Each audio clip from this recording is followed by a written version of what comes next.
আপোনালোকক জনাইছো এটা গুৰুত্বপূৰ্ণ খবৰ। কেৰালাৰ শুকুৰবাৰে নিশা দুৰ্ঘটনাত পতিত হয় এখন যাত্ৰীবাহী বিমান।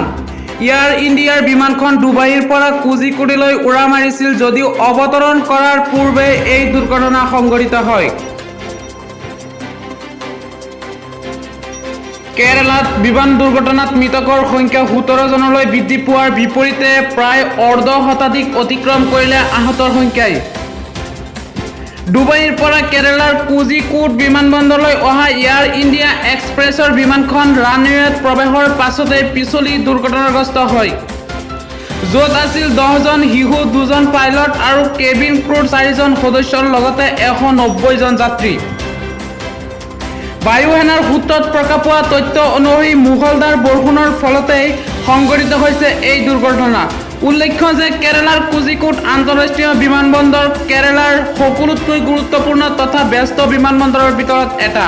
কেৰালাৰ মুখ্যমন্ত্ৰীগৰাকীয়ে এই দুৰ্ঘটনাৰ সন্দৰ্ভত ইতিমধ্যে এটা হেল্পলাইন নম্বৰ মুকলি কৰিছে। এই হেল্পলাইন নম্বৰৰ যোগেদি ডুবাইৰ পৰা কেৰালালৈ দুৰ্ঘটনাগ্ৰস্ত বিমানখনত অহা যাত্ৰীসকলৰ তথ্য সংগ্ৰহ কৰিব পাৰিব।